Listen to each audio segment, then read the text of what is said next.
Hello and welcome to Student Affairs Live, the online learning community for student affairs educators. I am your host, Heather Shea Gasser from Michigan State University, and today I'm talking with the four authors of the new edition of the book, Student Development in College, about theory as foundational to our student affairs practice. You can participate in today's episode by tweeting to the back channel, Higher Ed Live, and thanks again to Valerie Ruska for helping me out with moderating that back channel today. In a moment, I'll introduce you to the guests, but I first need to give a shout out to our sponsors who make Student Affairs Live possible. Student Affairs Live is a part of the Higher Ed Live network, and you can tune in to live episodes with my friend and co-host Tony Duty and me Wednesdays at 1 o'clock Eastern Time. If you're unfamiliar with past episodes, we highly recommend that you check out our archives, and we're tweeting out a link right now. Higher Ed Live is produced by M. Stoner, a marketing and communications firm that works with education institutions on branding, strategy, web design, and more. Are you preparing for a website redesign project? Knowing that your website needs an overhaul isn't usually the problem. Getting started is. Download M. Stoner's helpful 7-step checklist to help you get started on the right path for successful web design. Student Affairs Live is also sponsored by ACPA, College Student Educators International. ACPA is pleased to provide support for Student Affairs Live, one of the many ways you can be innovative with your own professional development. Join ACPA for their virtual career fair on April 1st as they continue the innovation trend. For more information, visit www.myacpa.org. If you missed our contested issues debate at ACPA in Montreal, you should check out the recording in the archive. Or download the podcast. Tony and I tried something new. We tried an innovative format focusing on current controversial issues with a dynamic and fun-spirited group of panelists, including Dr. Chris Wren. So on with today's episode. I am honored to welcome our four panelists to the broadcast, Laurie Patton Davis, Kristen Wren, Florence Guido, and Stephen John Quay. Thank you, all of you, for joining me today to talk a little bit about student development theory, a topic that some would argue forms the foundation of our work with students in higher education. So we have a lot to cover within this short hour, so I'd like to get on with introductions. In each of your brief introduction, please tell me a little bit about who you are and what you do, where you work, and then also tell us which theory most resonates with the master's students in your classes. And Stephen, we're going to start with you. Hi everyone, thanks Heather for that introduction. Stephen Quay, I'm a faculty member at Miami University in the Student Affairs and Higher Education program. I teach courses focused on student development theory, diversity, equity, and dialogue, a research practicum course for doctoral students, a learning partnerships course also for doctoral students. And my research tends to focus on looking at how people talk about hard issues in understandable ways. I guess for me, when I think about the student development theory that most resonates with the students who I work with, it tends to be the Jones and Ava's model of multiple dimensions of identity, and then more recently the reconceptualized model from Jones, from Ava's, Jones, and McEwen. Sorry, I think I misspoke. The first model is from Jones and McEwen. And so I think the reason that students resonate with that so much is it's probably easier for them to see themselves in that model. I think they like the intersectionality focus of that model and how it tends to dominant and subordinated identities. And so I find that students who hold more dominant identities and at times might not see themselves reflected in some of the student development theories are able to place themselves in that model. And sort of see how some of their identities are more salient at times depending on the context. And so for me, I think that's sort of one that sticks out with them. And then they can also think about issues of like power and privilege with that model. And so I find that it helps us think about how the context also informs our ability to develop our identities. So that's the model that I would say I find that students resonate most with. Cool. I particularly like the meaning-making filter on that model as well. I think that adds to the customizability of it. Laurie, you want to tell us a little bit about who you are and where you work and what model works best for your students? Sure. My name is Laurie Patton Davis. I'm an associate professor in the Higher Education and Student Affairs program at Indiana University. Um, the theory that resonates most with my students, and it's interesting, I asked my students today in class, um, one of the theories that resonates is self-authorship. Students really seem to relate to that. And then another theory that I don't, couch within this the student development theory framework is just critical race theory, which is sort of a framing I use to help students to better understand some of the issues around race and racism and power and privilege that sort of help shape the theories that we have. Great, thanks, Laurie. Flo. Hi. Thank you, Heather. I'm Flo Guido, Florence Guido. I am a professor at the University of Northern Colorado. I teach and have taught student development for about 30 years now, so I've kind of had a lot of experience doing this.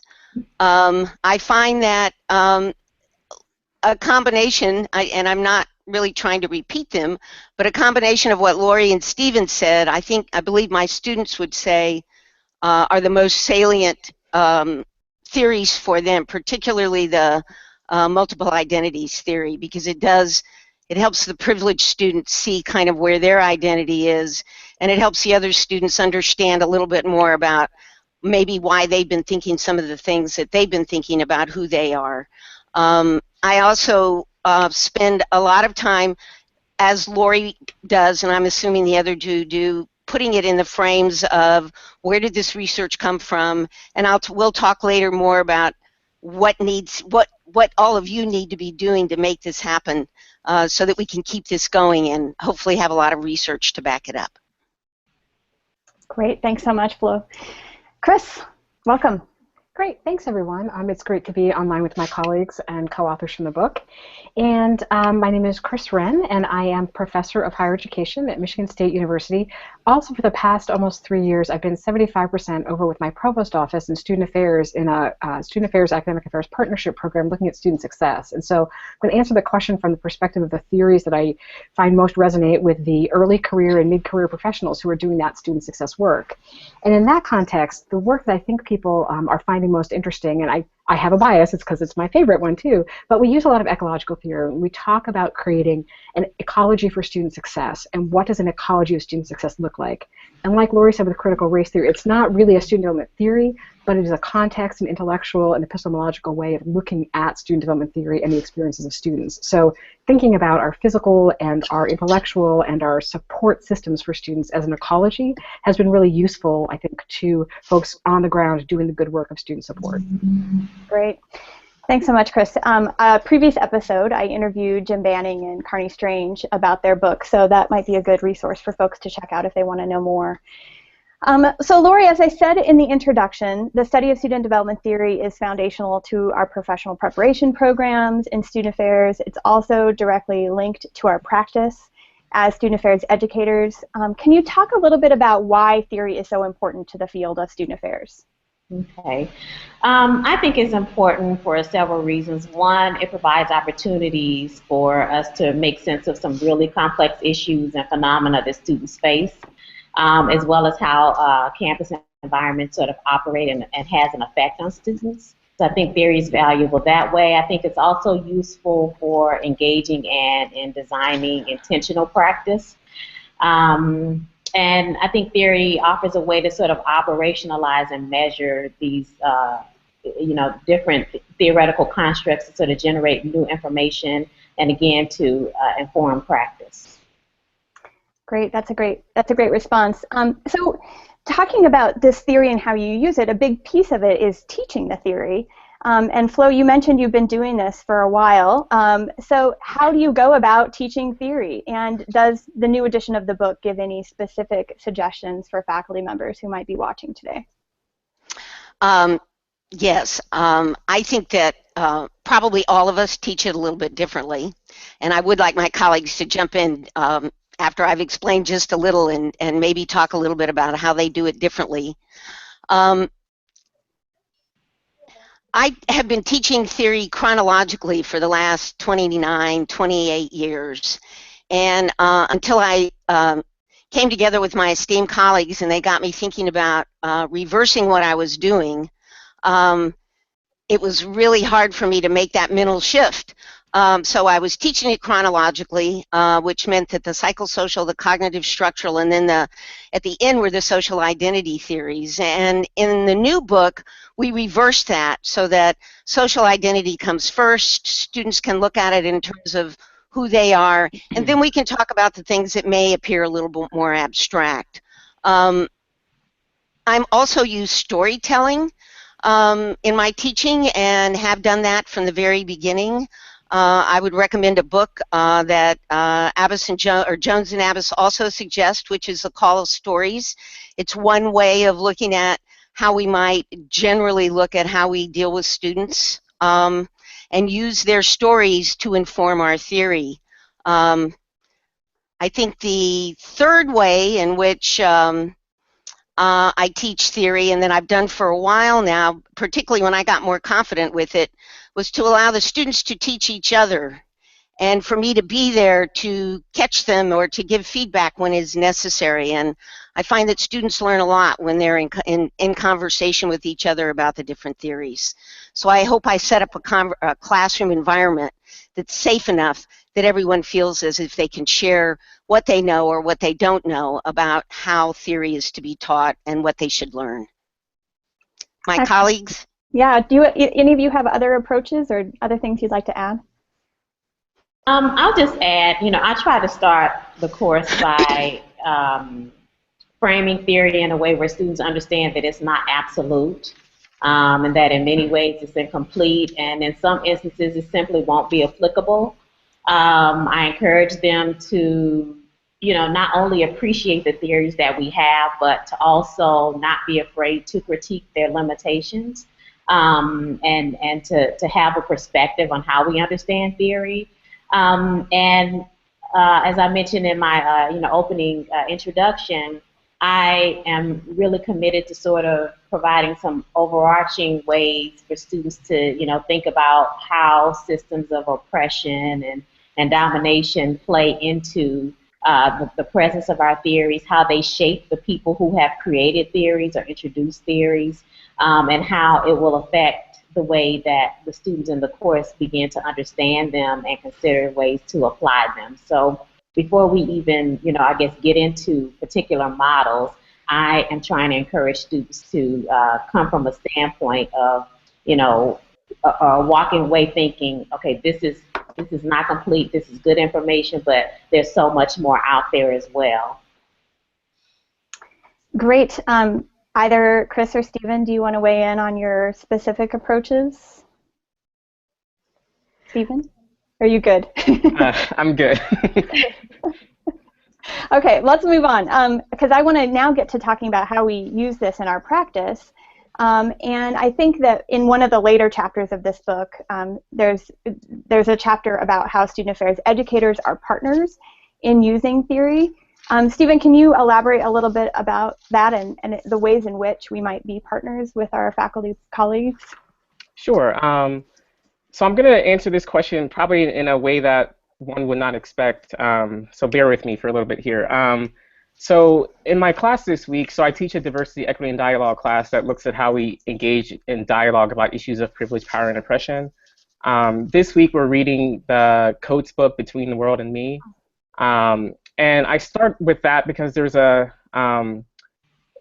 portion in there where Coates is writing about just the effects of racism on Black bodies, and talks about how he refers to individuals who believe themselves to be white, which I think is a very intentional and purposeful use as like how race is a social construction, and that the only reason that skin color matters is because we have given it weight in our society, we have made it matter. And he refers to these individuals who are white as, not exceptional, there's nothing special about the ways in which they are treating Black folks. And I start with that because I think when we think about our roles as educators, it's easy for us to sort of like paint this picture of like, there are these good educators, these good white educators, for example, who are different from sort of the people who are at Trump rallies or who are sort of like racist. Like, we are the good social justice advocates, and then everyone else is bad. And I make this point that I think is important, that when we distance ourselves from people who look like us, we remove ourselves from the ability to develop empathy with those individuals. And it's empathy that allows us to see ourselves as people who might be very different from us and make connections across differences. And so that matters with student development theory, because in our roles as educators, one of the important pieces that I think we can do to partner with our colleagues is to start with ourselves and to think of our own development, our own dominant and subordinated identities, and the ways in which sometimes our lack of ability to reflect on our development and our identities means we're unable to support students in the process of doing that themselves. And so I just think that's an important piece. As we partner with our colleagues, we have to talk about our development with our colleagues and ask them questions about how they are developing, because ultimately, I think we can't be effective educators in promoting students' development if we ourselves are not certain of the ways in which we are developing, and the ways in which our privilege and dominance often can get in the way of us being able to understand how to make connections with those who hold more minoritized and oppressed identities. So I'm advocating that we develop empathy and we look across differences and see ourselves as similar to people who we might be trying to distance ourselves from, so that we can understand our own development and partner with our colleagues to do the same. So, Stephen, you use the intergroup dialogue model quite a bit in that particular chapter, which I think is a great use of that. And I really like what you said about us doing our own work around these issues, too. Thank you. So I want to just remind everybody who's watching today online, if you would like to ask questions of our panelists, you can tweet questions. You can also tweet out comments, and we'll try to incorporate those questions as we go along. So Susan Jones and Alyssa Avis are getting lots of shout outs today, lots of love on this particular episode. I wanted to add a quote that they said in the beginning. They said, theory is a guide for making decisions and thinking about how to interpret individuals, environments, and organizations. To me, this really speaks about the very practical nature and application of theory, and so I wanted to go to some very practical uses of it, and have each of you kind of respond to one of these different things. So I'm going to start with Laurie. So Laurie, folks who are watching today, some of them may be working in campus cultural centers. How might I use theory to inform my practice working with underrepresented students? I think I might rely on some of the racial identity models to, inform the creation of programs. But I would also suggest considering, theories like reflective judgment, for example, to help students to grapple with these societal issues that are ill-structured in nature. So helping students to understand the context for Hurricane Katrina or the Flint water crisis or the events of 9/11. Like, I would use perhaps more cognitive-focused theories as well to help students sort of make sense of these larger issues that affect marginalized groups. Great, great. So Stephen, working with student activists on my campus, how might I apply theory to helping work with them? Yeah, so in this particular case, I think, just to give two examples, we have these, I think, two, and of course there are others, but for the purposes of this, I want to list these two sort of broader student activist movements that are happening in our society. One is Black Lives Matter. So student activists really trying to draw attention to how Black bodies are being brutalized and killed by police officers, and how race is sort of a central factor in that.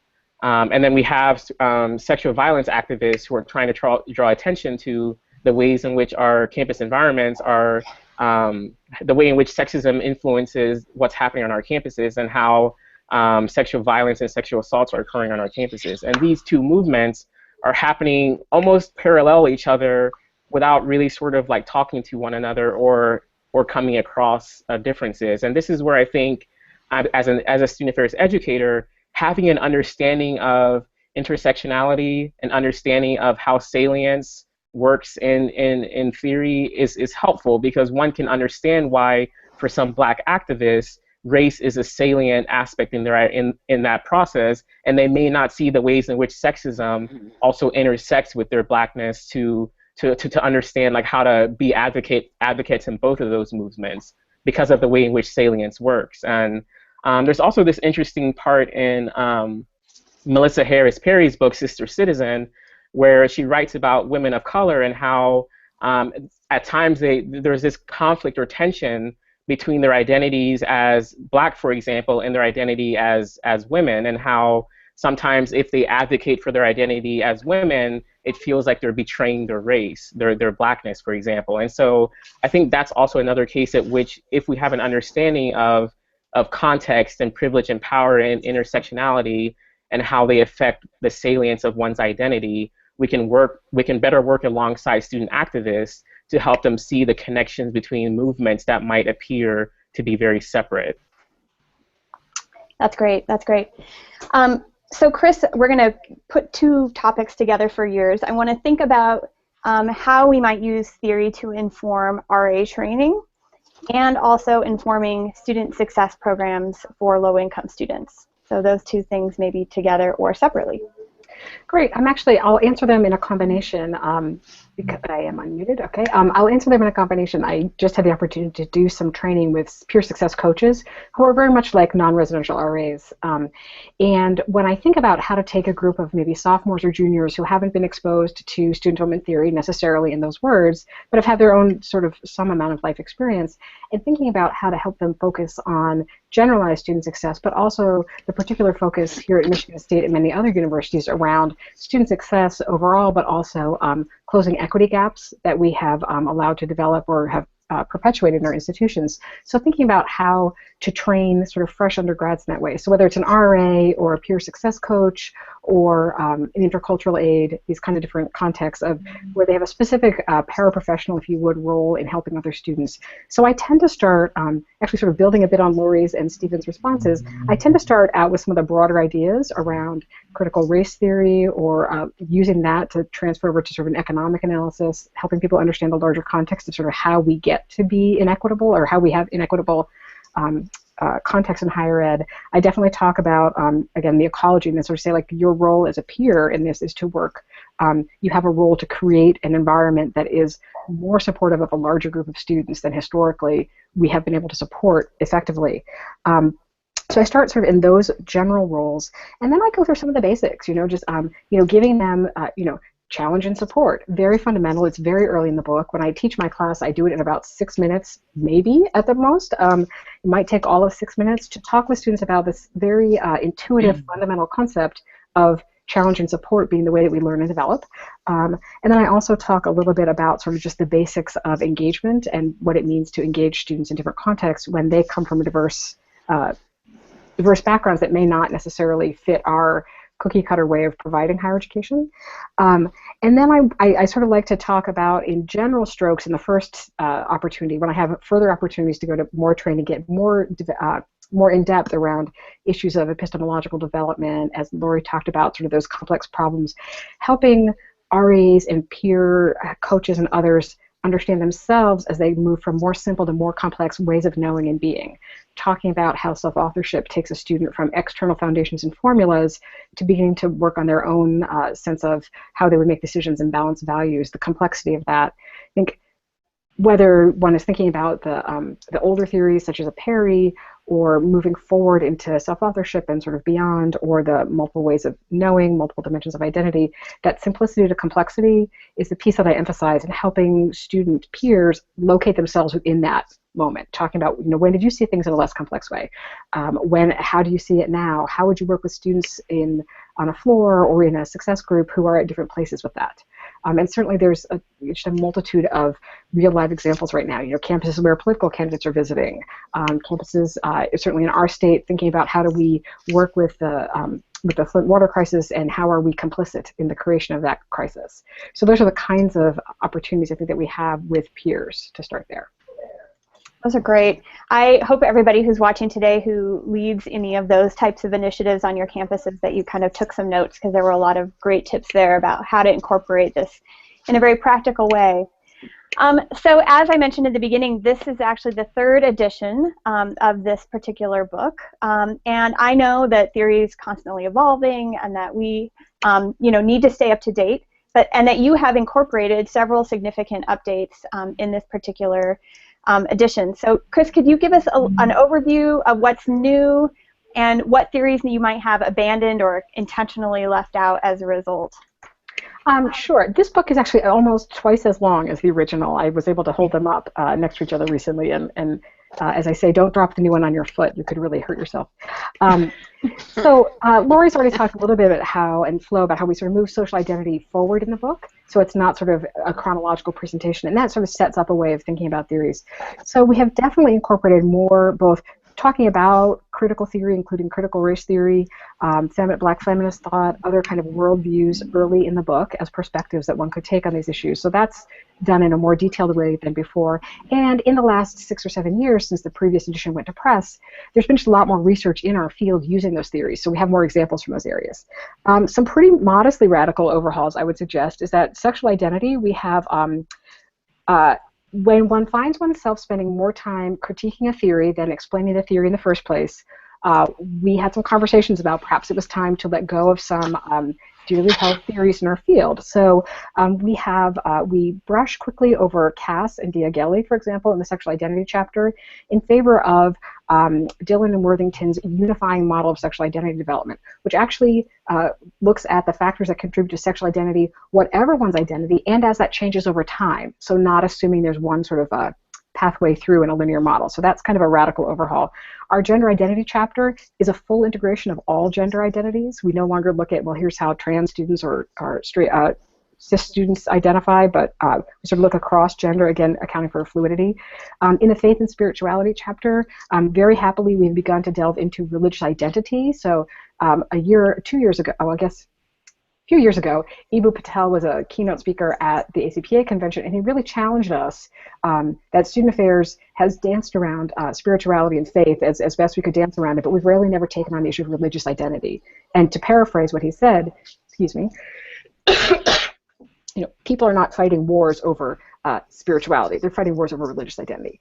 So taking that on, and the newest issue of About Campus also talks about that. So we have some writing about religious identity. And in fact, the examples we use there are how students develop an atheist identity or how they might develop a Muslim identity, principles and concepts that actually translate to a Christian, Jewish, Buddhist, or other religious identity. So that's in there. And then we were really delighted to find enough material to add a full chapter on disability identities and how one comes to locate oneself, not in a medical model, but in terms of a social identity. The literature on self-authorship has developed substantially since the last edition, and we've got a whole lot of really interesting work on that now to draw from. And then, as Stephen mentioned, we have more work we've added on some of the research and practice around intergroup dialogue as an approach to student affairs practice, but also as an approach to teaching and learning theory. So those are all kind of new things. And as an approach, I don't think we've talked about it previously in this conversation, the old vignettes that started each chapter would give you, a host of different little characters in your head. We have taken them out of the chapters and created comprehensive and unifying cases, vignettes, as you would, that we put at the end of the book that are much more fulsome, inclusive of multiple dimensions of identity. So we feel like that's a much better understanding tool and teaching tool. That was great. So I think that one of the things that we know is that people who study student development theory are often critical of student development theory. People who teach it are often critical of it, or even seek to take a break from it, right? So, Flo, what do you think is problematic about student development theory, and how have you sought to address these critiques in the book in particular?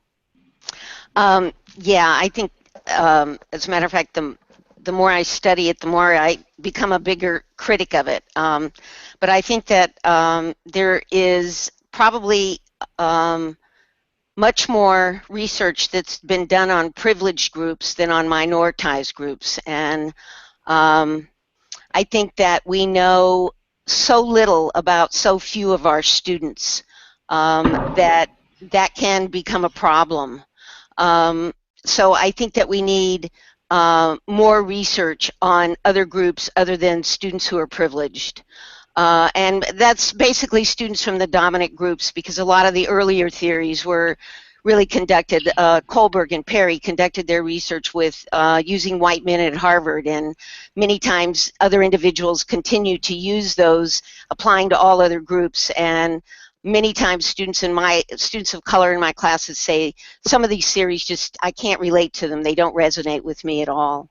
I think that also something that could change, or a critique that I would have, is that there perhaps is, and then of course this is my bias, but perhaps there's too much linear research that's going on that would suggest that we look at it and we try to create, even though, because it's development, it's easier to say we're going to have a stage, or we're going to have a level, or we're going to have a certain perspective that's gradual that we look at, when I'm not sure that development really occurs that way anymore. I think it's perhaps more circular.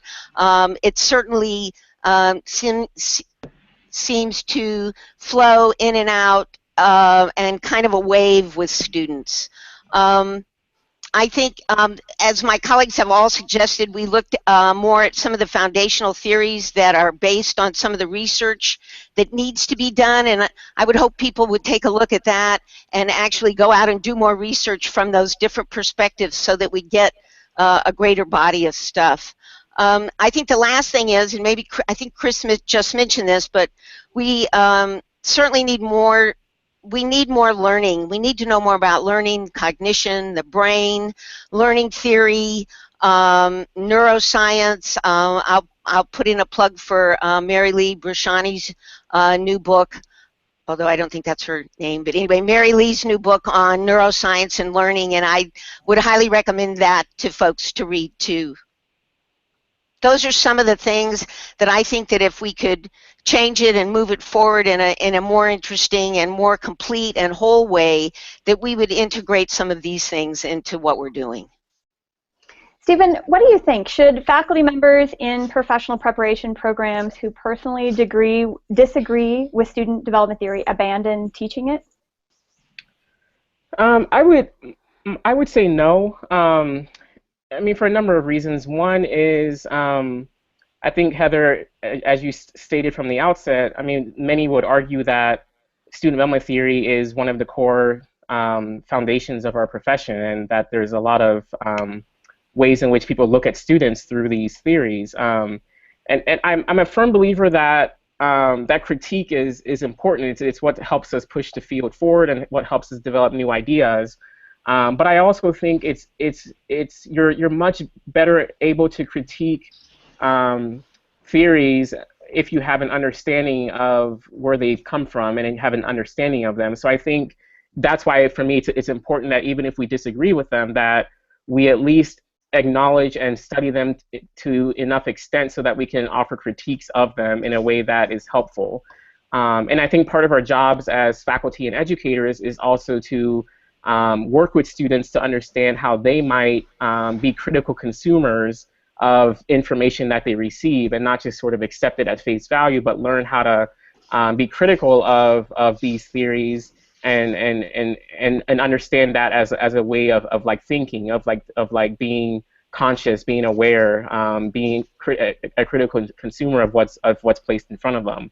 But in order to do that, as I said, I think it's important that we first have an understanding of the origins of these theories and enough of knowledge of them so that when we make critiques of them, they're informed and they're grounded in our understanding of them. So Laurie, and in the afterword of the book, one of the contributors to the first two editions, Dr. Deanna Fournier, writes, "As an advocate of reflective practice, I have long believed that we need much more than our good intentions and instincts to guide our work in student affairs." I thought this was a pretty profound statement. So what, in your mind, are the risks of not teaching or studying theory? A lot. I think the risk is that we have a wide range of people engaging in their work through a solely subjective and unchecked lens.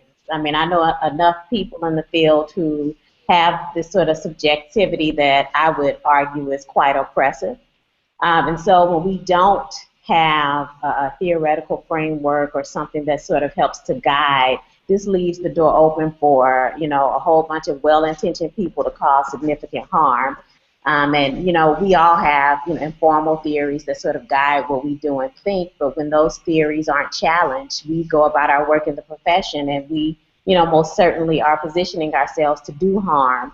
I think this question really resonates with me in terms of getting my students to think beyond student affairs as just this nice field. I think we've rested a lot on that idea of just really being nice people who care. And I'm also reminded of a recent article that was on Inside Higher Ed, and the title of it said, "Study suggests student affairs officials are not racist." Now, that is problematic as hell because plenty of us are racist. And so that sort of title is enough to prompt someone to engage in an informal theory, to think, oh, I'm in student affairs, I'm not racist, but then they go about and engage in racist ways. And so that's the sort of erroneous belief system that some people can have because it's unchecked. And so I think that's where some of our formal theories can come in to help people to sort of explore the ways in which they approach their work. So I think all of you unanimously believe that theory is important and that we should be teaching it within our program. I agree, which is why I'm doing the show today. We had a great question from Twitter, which I think relates as well. So Nicholas Doughton asked, how can I teach cultural diversity as a white person without appearing I know the experiences of people of color? Flo, do you want to take this one? Yeah, I'll give it a try, and I have to say that in probably the last 5, 6, 8 years, this has probably been one of the biggest challenges that I face as I move through, and students of color there are more of them in the classroom. They remind me that I am not always doing things, and even perhaps in the beginning or even now, as Laurie would suggest, my biases are probably coming out in class, and that, I need to check my privilege, and I encourage them to alert me when they think that I'm doing that, as well as doing it with each other. I think this is really, really hard to get a grasp on. I decided that I didn't want to quit teaching, and I decided that if I was going to be a good faculty member, I needed to learn how to do this. But I think that it is just me and my own development, and my development is moving forward. And I tell the students sometimes I'm going to make some mistakes, and not that that's okay, because it's not, but that I'm going to keep at it. And I also spend a little time trying to talk to other faculty, white faculty, who teach these things, and talk to them about their experiences, so that we don't always have to turn to our colleagues of color and ask them what we should be doing, and maybe we can come together and figure out how to make all of this happen. So it's an ongoing process. It's one I live daily, and I encourage other people to consider learning as much as you can and taking the risk to try and do it well. Laurie? Others? Or Chris, either of you? The question was, how can this person, as a white person, yeah. Mm-hmm. I'm sorry, repeat it again. Yeah. I want to make sure I respond appropriately. Yeah, the question was, how can I teach cultural diversity as a white person without appearing I know the experiences of people of color?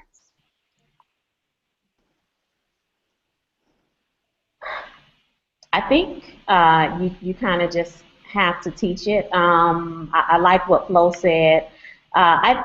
I would encourage the person asking this question to think about cultural diversity as inclusive of white people. So it's not about, being a white person teaching people of color. I just think it's bigger than that. But I think it requires you to sort of position yourself. And oftentimes, some white people do go in thinking, I'm the expert on this, which can be offsetting, or off-putting to students. But I would rather a person go in and try and do the work on the front end to know these things. There's far more white faculty in the field of student affairs and higher ed, and just within, with any discipline, there's more white people. And so it can't just be a situation where we believe that only people of color can educate people of color. I don't believe that. It's just a matter of, I guess, to quote Iyanla Vanzant, because I do watch her show sometimes, it's about doing your work. Before you get into the classroom and being willing to grapple with, how your whiteness might come out or be checked by students. I think it's okay. It's about being able to engage in a difficult dialogue. That's sort of like the bottom line. And so, I think it's an important question to be asking up front, how can I do this? You can absolutely do it, but again, it's how you begin to situate yourself before you even enter into the classroom. So this also brings me to my next question, because it sounds like we're talking about competencies, right, in some ways. Stephen, can you talk a little bit about how student development theory is tied to our profession's competencies, specifically the ACPA and NASPA professional competencies? And is this a competency we should all be aiming for, understanding theory? Sure. So, in my mind, I think the competency around student development and learning theory is probably where I see it fitting the closest. One thing that I wanted to say, though, about this notion of competency is I think sometimes with the ACPA and NASPA professional competencies, it's easy for us to sort of look at these as like static, and you move towards a competency, you get the competency, and then that's sort of it. Like then you're done. Like you've met that goal. And so I just want to encourage folks to like not look at these competencies as like these static elements that are achievable, and then one can sort of like move on to the next one. But for me, it's really thinking about like them as like value systems or like processes that you're continually working on. Even as you might be more competent in a certain area and less competent in another area, but I want us to really like critique this notion of like what it means to be culturally competent, for example, because it's not something that one sort of like has and does not have, but we really have to focus on like the process and own sort of like some of the things Flo said when we're still in process and the mistakes that we're making along the way, but also realizing that our efforts to do better, to learn, to grow, and the mistakes that we made always cause harm to somebody. Mm-hmm. And so we have to like keep that in mind as well. Yeah, I agree. So Laurie, the changing demographics of our students, emerging education contexts, and you're talking about for-profits and online programs, make all of this study more complex and certainly more nuanced. Can you talk a little bit about how student development theory has to adapt? Well, I think we're dealing with populations that are really discontent with the notion of this, singular identity framings that really don't account for intersections of identity. And I also think that the traditional context for considering theory is often situated within four-year, predominantly white institutions. And so we have these, different contexts and different students. And they're consistently changing, but our theories are not necessarily maintaining the pace of this growth, or this differentiation. And so one of the challenges is that when you're trying to study development, that takes time because development takes time. And we run the risk of, being outdated as soon as a new theory is introduced. And so I think that it's just really hard to study development because it happens over time. And so to generate some sort of theory about that, it's like the whole thing when you get your new cell phone or a new car or a new computer, it's outdated the day you purchase it. I think the same is true when we write theories. Of course, we want them to have longevity, but we can't count on them to have that longevity because, people change, institutional context change, society changes. And so how do you keep up with that? I mean, that was when you think about us doing this book, even while the book was in print, there's new language for how people are understanding themselves, and so trying to get that into this book is kind of, in some ways, outdated because populations and how they are understanding themselves has already begun to change. So, Laurie, with respect to globalization, is this applicable beyond the U.S. context, and how does globalization change the study of student affairs? I think we have to be thinking about how our theories, many of which are situated in sort of a westernized white lens, how they really fail to account for what development looks like for an international student who comes here, as well as how we make sense of the developmental changes that might occur for a U.S. student who's going to study abroad.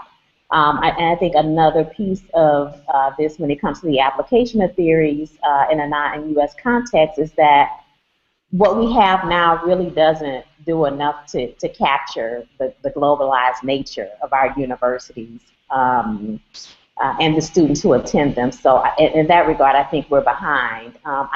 The question about whether or not theories that we study in our student development class can be applied to international students comes up a lot when I'm teaching theory, and I encourage students against that because again there are cultural differences in how different people and communities think about development and how it happens, and so I think we take on more of a colonial perspective when we think, oh, let's just take these theories and apply them to these students. I don't think it should work like that. I think that would be really problematic. One of the things that people will notice in the book, I believe is the psychosocial chapter, we were able to find some theories where James Marcia's identity statuses have been used in other countries to some extent, but those are European countries. So, in terms of, some of the cultural differences, they, may be more applicable, but I'm very cautious about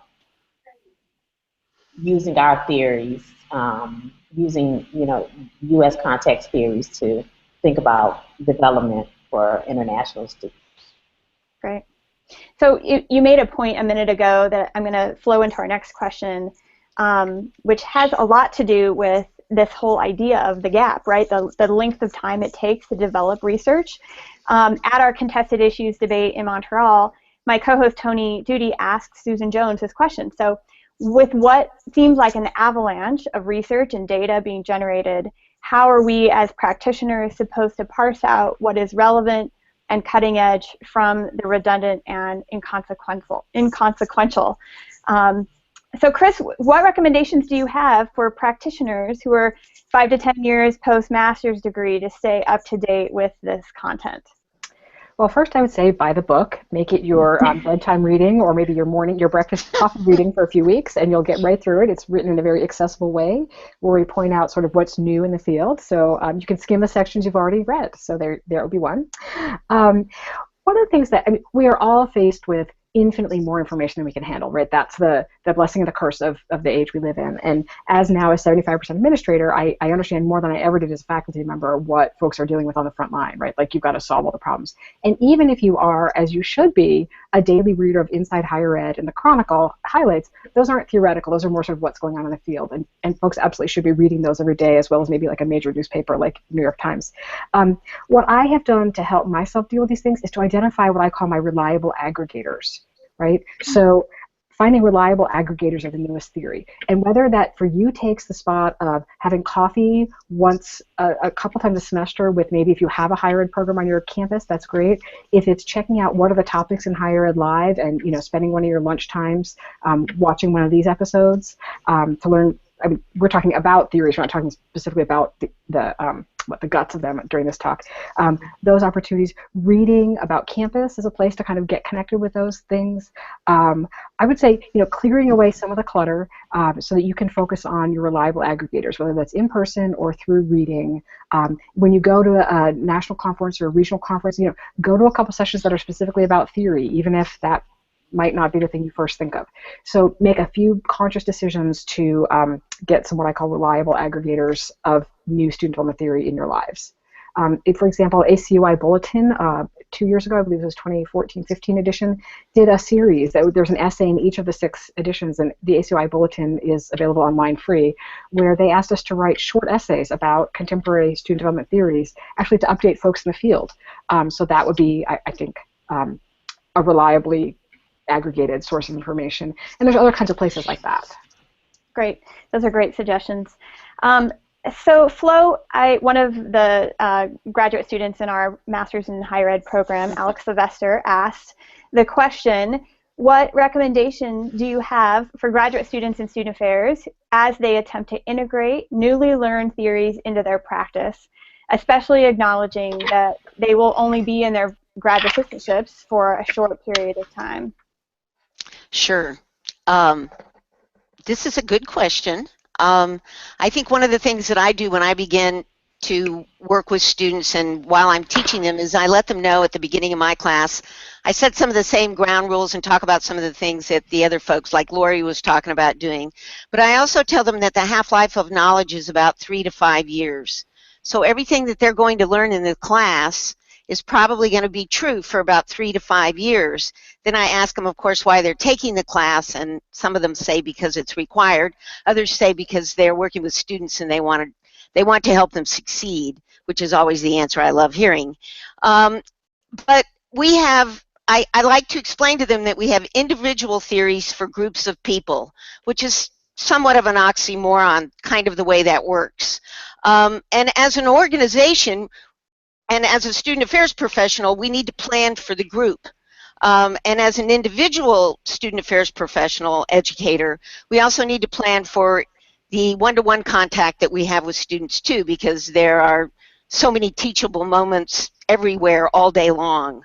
And so I usually suggest to my students that I want them to watch how others implement and think about how they will or will not use those methods for implementation and why. And I think that they can do that and as a group in looking at the programming that's being done on campus, as well as they critique theory and they apply it to the students they come in contact with, and sometimes and often with each other, as we set up in the book, the stories we set up in the book, is to be able to critique them and think about how do we do this, how can I use this, even if I'm only here for a short period of time. And it could be that they're in complete observation of what is going on and maybe not planning except when they get to that first job that they're going to afterwards. Because it may be really hard to see growth in a very short period of time, but some of the theories could point to and help them understand what the needs of those students might be. Again, I would also go back to some things Chris said about ecology theory. I think that we don't just look at the student and say, how are we helping that student or that individual student or even those groups of students, but we also need to look at the environment. We need to look at their roommates, we need to look at their friendship groups, their classes, their family, all of those things that help create who they are. And I would encourage the students, even on a short period of time, to be able to get in touch with some of those issues so they can see what the environment is and how it needs to change, or what kinds of things are happening in the environment where they're having their assistantship or whatever their experience is, and how that might play itself out. Great. That hopefully, Alex, that helped answer your question. So, Stephen, what theories do we need to improve our practice to make us better at what we do? What are the biggest unsolved mysteries that still lie in student development theory land? Yeah, so I think it's interesting. I forget who made the point earlier. It might have been Flo. that a lot of our student development theories have come out of um, college students who hold more dominant identities. What's interesting though about that point is that even though I think we have studied students who hold dominant identities, we don't actually, I think, know a lot about how people develop dominant identities. Like, we know that they exist, and what they are, and that it's important to acknowledge those identities, but we don't really know a lot about the process of actually coming to understand, for example, one's whiteness as a dominant identity. And so for me, I think that's like an important piece. And then using other sorts of like lenses to look at it. So I think of like Laurie's work around critical race theory, how that helps us think about student development theories differently. Something that also comes to mind that was recently published in JCSD is an article by Chris Linder on navigating guilt, shame, and fear of appearing racist, and how student activists were trying to like navigate these identities and this fear that was so palpable about appearing racist and trying to do social justice work. And so thinking about concepts like guilt and shame, for example, and how they manifest in our dominant identities, because we often feel shame for that's connected to who we are, as we are a bad person, as opposed to guilt, which is connected to we are good people, or our identities are still intact, but maybe our actions are problematic. So I think about sort of that notion of like, how can we pay attention to dominant identities and how people come to understand those identities, and acknowledge things like privilege and power, and stop sort of like focusing solely on minoritized identities and the stories that we're learning from those individuals. So for me, I think that's an important piece, is thinking about things like critical race theory that helps us understand privilege and power differently, things like shame and guilt from the Linder article, in helping us understand how people are trying to navigate this fear that overwhelms them of appearing racist, and so they don't want to act. And so for me, things like that could be helpful in us really understanding the process of coming to understand privilege and power and one's dominant identities. Great, thanks so much, Stephen. That actually kind of answers another question that we had from Twitter, from Taylor Sprague, about how we use student development theory to challenge dominant opinion and perspective. So thanks for incorporating that as well. So I want to get to our final thoughts. We're almost out of time, unbelievably. We didn't get to everything we wanted to talk about today, so I'd love to give each of you an opportunity to share whatever remarks you had prepared that were about another question.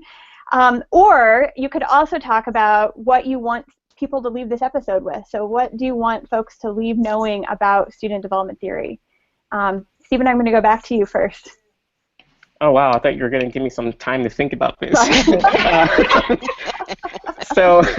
I mean, I think, again, not to just reiterate some of the points that I already made, but I really do think we need to, I don't want to advocate that focusing on students and their development is not important, but I do want to reiterate that we as educators have to do a better job of focusing on our own development, our own identities, the ways in which we are understanding our dominant and subordinate identities, because that's really important. Like, I think sometimes we take for granted that, oh, we're educators, we're professionals, we're faculty, we have it all figured out, when the reality is many of us are still in the process of trying to understand the very development, the very identities that we're working with our students to understand.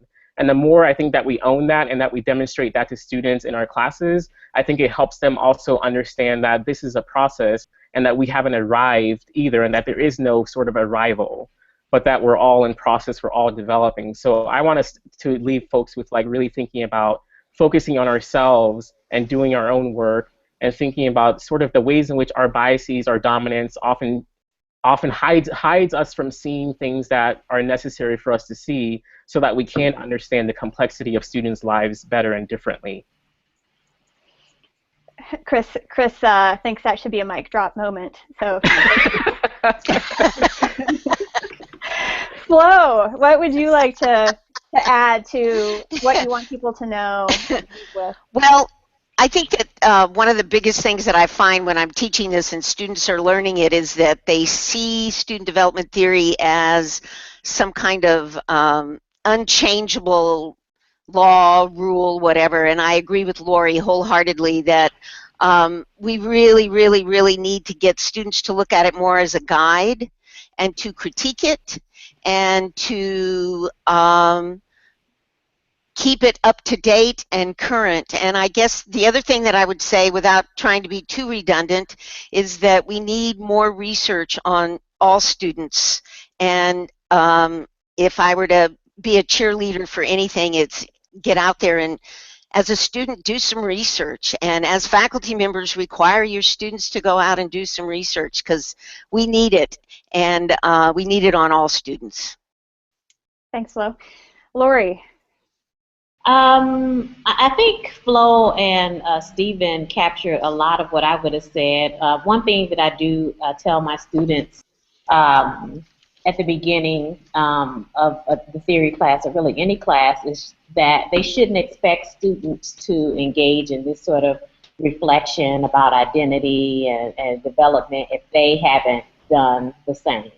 And so I would encourage individuals who are using this book as a tool for teaching to understand that, you know, there's as faculty or instructors, we're still developing. You know, it's an ongoing process, as well as those students in the classroom. And so, and the students who your students are working with. So there's all of these layers of, you know, development going on, but we can't simply go into a classroom and expect students to, you know, be reflective and thoughtful about theory and identity if we haven't done those things ourselves.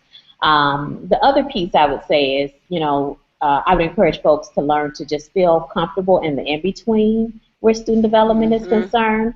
So it's helpful, it's very helpful, but it's also very problematic. And so being okay with that tension that exists there. And then, you know, Flo said this, but I'll, you know, just reiterate this whole need for critique. It's always warranted. You know, we're talking about encouraging students to be critical thinkers, and part of that is understanding what we consider to be truth, and the things that we can question, and, you know, that prompt us to engage in more deeper thought about development.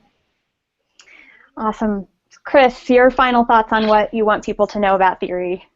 I would say I'm afraid I'm bringing it more narrow than out, building on my colleagues' comments, but I feel like one particular area that we don't delve as much into in our field and aren't as comfortable talking with are around ethics, and the particular ethics of doing research with students. We now have accessible to us enormous data sets, which commercial outfits are using all the time about us to know what we buy, and, you know, if you like this, you would like this.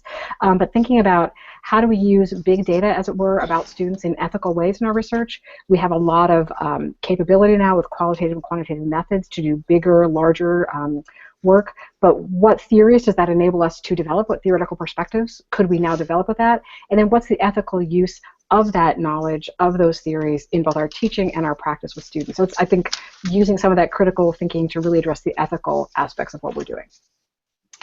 That is a great point to end on. To the four of you, thank you so much. This has been like 6 months in the making to get all of our schedules coordinated. So I'm so grateful for your time today. If you haven't picked up a copy of the book, please order yours.